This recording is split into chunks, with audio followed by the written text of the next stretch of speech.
Hello and welcome back to Able Diaries. We are talking about lots of stuff this week. News. We will come on to what news we're going to pick. Are you going to give away your news? I think we'll go through the running order. Yeah, so we're going to find a few news items in architecture and design that we think are important and try and give a few insights into what those are. We've picked 3 each. I think they'll probably align with our general personal interests. Yours are more macro, mine are more micro. I've realised that seems to be the divide line. Maybe, let's see. I might surprise you. Thank you for your lovely comments so far. We've had lots of nice comments, apart from my best mate Dave, who's been more disparaging, but everyone else in our industry has been lovely. We've taken them all on board, and this week we are... should we start with yours or mine? Start with yours. Okay, I don't want to set off the alarm, but I'm going to talk about AI. Just quickly, my big news in the AI is the RIBA are doing their big AI practice summit this week, and I think people are starting to take AI very seriously. And for me, I know we talked about it a lot on the last week episode, a lot of the AI now is becoming so refined. There's all these different tools. And I thought it'd be quite interesting, instead of just saying AI in a very macro level, to actually think about, if you're a practice, if you're 2 people, 10 people, 50 people, there are so many functions that you can integrate AI into that can completely change what you can offer a customer, how much time it takes to do that.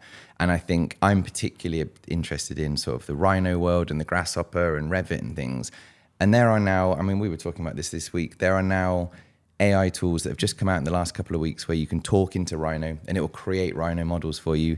There are now desktop apps. So I know that a lot of the new Gemini stuff, actually, it's super early, but you can plug it into your desktop and it'll Why actually... does the talking bit appeals to me for some reason? I like this idea of saying, put together my itinerary, make meeting notes. Why does because we have talking. Yeah. Anyway, we have all those functions, but why does putting that into AI seem to make it even more kind of I totally modern? There's a really cool guy called Keir Regan Alexander. I didn't want to get his name wrong. He has a really interesting, he puts it in 2 different buckets. There's like doing the dishes. There's like AI that helps us do the admin stuff that we hate, that we don't want to do.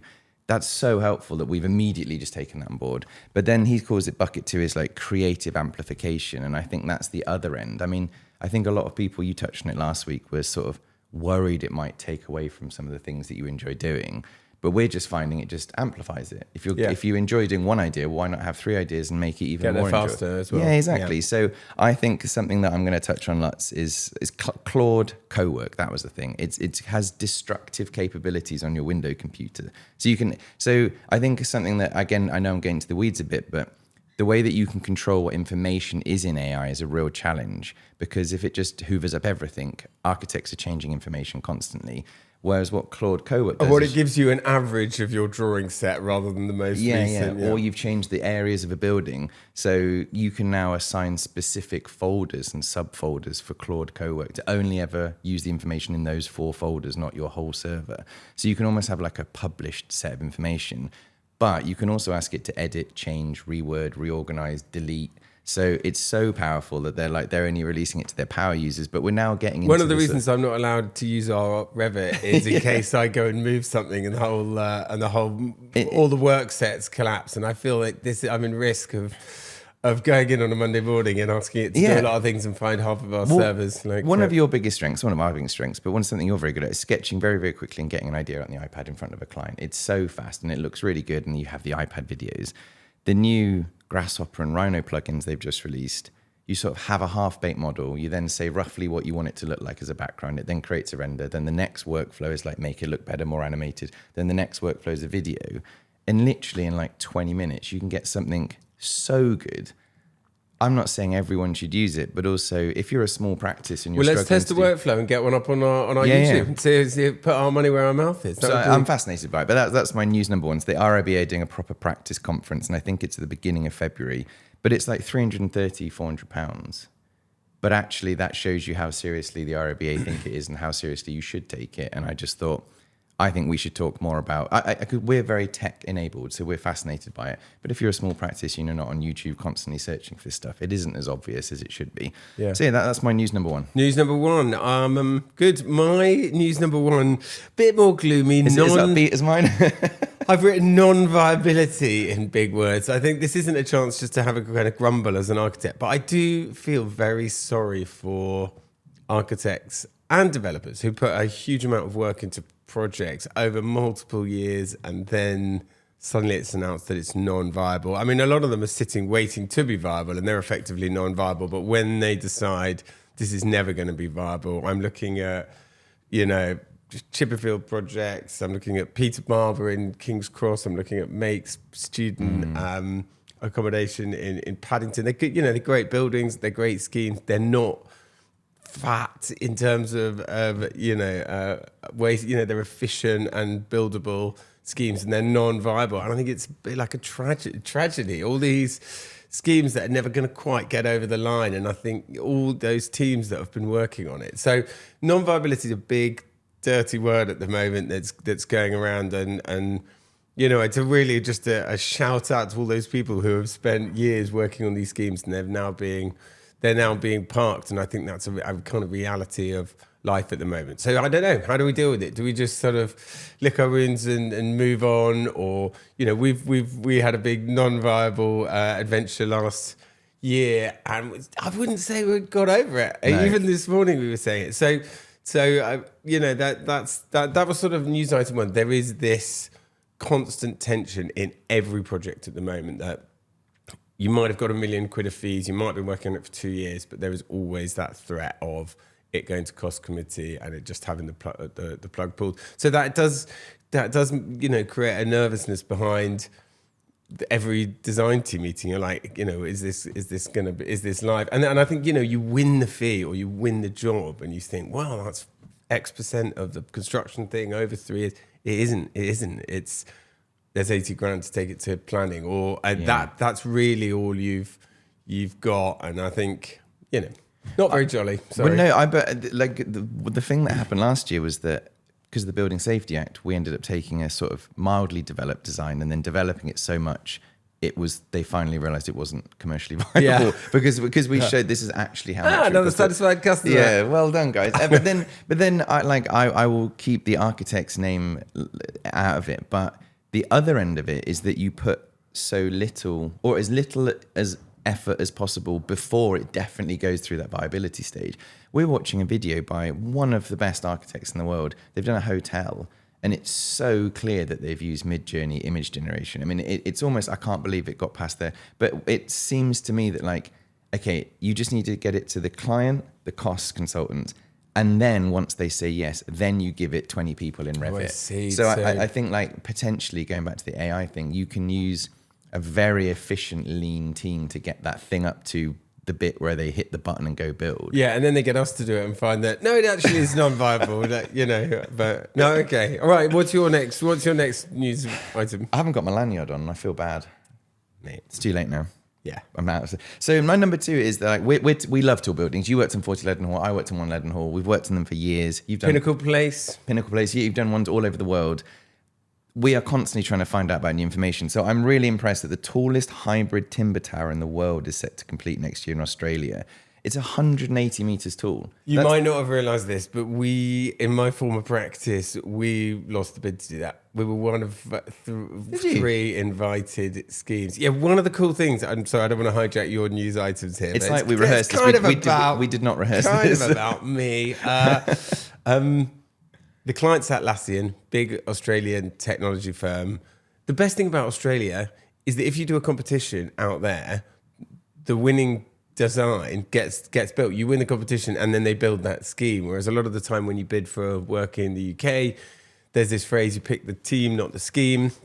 And you really throw everything at it and you show all your most avant-garde thinking, your most emerging technologies, all the tools at your disposal, how kind of current your thinking is, and then you win the job, and then there's a bit of a blank paper and you say, what do you actually want? And this is how it's going to work. Whereas in Australia, you're doing all of that thinking seriously about the project in the competition, and then that gets built. And so we got down to the last 3.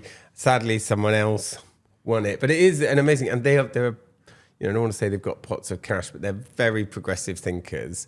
And so they weren't driven by quite the same constraints that a lot of real estate developers are. They had a good budget, and they wanted to position themselves as new fresh thinkers. I mean, the dream Yeah. dream client. Well, in London we hear so much about sustainable technology, sustainable materials, and then you make it out of steel and concrete. That's and we've always struggled, London particularly, but I guess it's expensive to use timber, and it's also there's a fire risk associated with this. There's a lot of work. So when I see that, I see.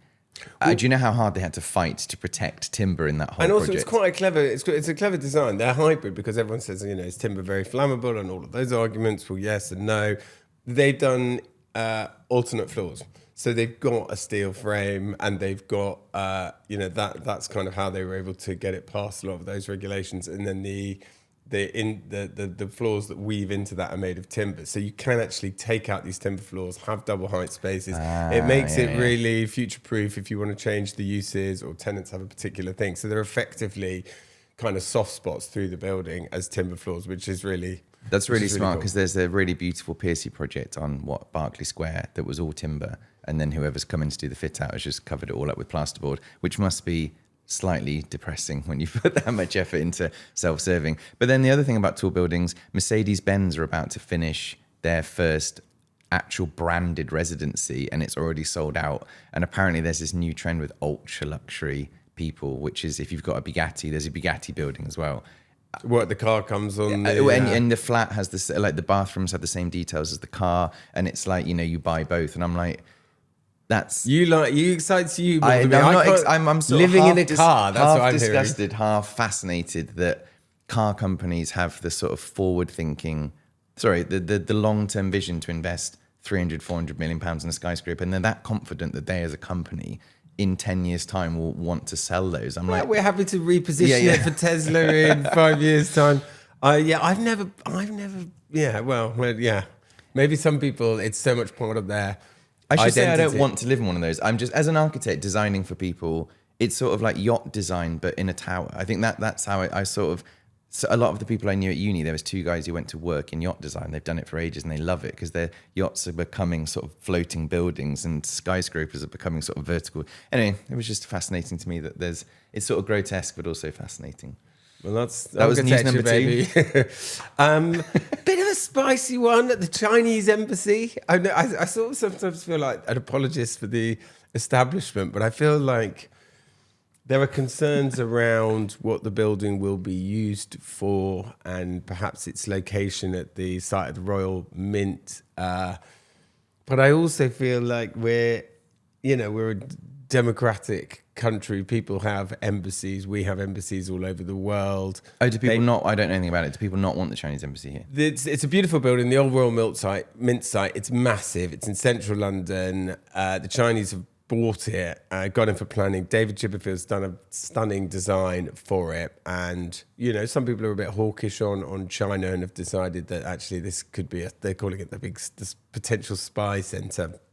And those are all kind of legitimate security concerns. But I also kind of think, and we're just more than just share our own personal views. It's more to give an insight from the architectural side. It is quite frustrating when you're designing things and people go through due process and we get planning and we have the full consulting team and you go through all of the regulatory requirements, then to be blindsided by some macro political intervention, I think is rather undemocratic. And I've seen it on a few things, sometimes when the royal family make a comment or sometimes when, influential stakeholders make a comment. And I think, David Chipperfield's done this fantastic building. Embassies are a big part of international relations. And, again, my sympathy is with these firms and architects who through no fault of their own, are having fantastic schemes jeopardised. So I just put that out there. It might be a bit spicy. Do you want it to go ahead? You feel it's unfair? I mean, what I want is irrelevant, but it feels that if people go, what is the point of having due process around planning and all of these regulatory systems if they can just be gazumped or changed at will? What is it? Is it a rule or is it not a rule? I don't. So I guess from a sort of from a very sort of straightforward perspective, I don't see why it shouldn't go ahead. Well, we've touched on this before on other podcasts, which is that insecurity in whether things, even if they've said they go ahead, will go ahead, is so difficult for people wanting to like globally invest in London. And then as architecture practices, it's so difficult to resource. You know, like you're like these 10 hired guns just waiting for this project to go ahead, and it could be a year before I think if you're a big Japanese investor and you buy a site and you spend 7 years getting planning and it keeps getting called in for review, you think, I'll go to Hamburg, I'll go to Berlin, I'll take all my money to New York. And I don't think we help ourselves particularly. I think you trust the process, you set up a process, you trust it, and let it do its thing. It's broadly. I'm going on the record here, on the record for that one. Yours are spicier than mine, I've got to say. Stay with the Chinese, Ben. Well, I'm going even smaller scale. I've realised my ideas are getting smaller. My things that interest me are getting smaller and smaller. I think it's interesting that sort of AI tool buildings and like robotics seem to be the key things. But like number 3 is it news, or are these just these were niche newsletter items? I think that the future of architecture, because building materials in London are so difficult to find, get signed off, used. It's very hard to innovate in London when you have to go through fire regulations. You have to go through so fast to get your program done. Contractors need to buy stuff. That I think a lot of the innovation is coming from how you build it, not necessarily the materials that you're using. And we went to see our friend Dan, who used to work at the practice we used to work with. He worked at Weston Homes, and I went to their robotics factory in Branch in Essex. And it blew my mind because, they've invested £50 million over the last year. You can name check them. Who is it? Weston Homes, yeah. Because it was amazing. Yeah, it was incredible. And the way that they did it was so interesting to me because this is not new materials. This is just a new, far faster, far more accurate way of building. And they had robots that could build any wall in any shape, and it's all sealed, all with like proper Metsec, all with fireboard, plasterboard. All you have to do is paint it and it plugs in. So there's a student at the Bartlett who's used a robot. He's called it the Archive. It's a reconfigurable timber pavilion. And I'm just seeing the robots on there. But what's cool about it is that I think he's done it in a collaboration with another architect practice. And the idea is that they build the platform, and then the timber's the material they use, and then there's a sort of infinitely number of configurable designs that can then be bolted together, unbolted. He's bolted it on site with his students. But that idea that using robotics to sort of speed up quality and time seems like that's the only way you're going to get these really fast ways to do it. Like viability, baby. Yeah, well, exactly. Well, that hybrid timber skyscraper, what they've done is cleverly the structure's actually concrete and steel, and then they've used timber in ways that are flexible enough. And I'm like, yeah, but that's really interesting. Like, how many other materials can you? I'll put a video on as well. Studio Map, I think they're called. I'll have to double check. They use like injection clay and concrete and stuff, and then they cure it and they fire it and they put ceramics on it, and they're able to make these incredible facades in their own factory and sell it. And as architects, we're always looking for different ways to make money or different ways to start a business, and to sort of control that design cradle grave, like we get the material in, we do it, we build it, is really unusual. And I think it's fascinating. Oh, the pound meter's gone out again. You got it? So what was that? That's the 20 minutes. It's got a 20-minute timer. We should be like, woohoo. So like robotics, and I'm fascinated by using clever technology to speed up architecture. Would be my general gist for all of these 3 topics. Umbrella. Yeah, I totally agree about robotics. I know it's a massive opportunity.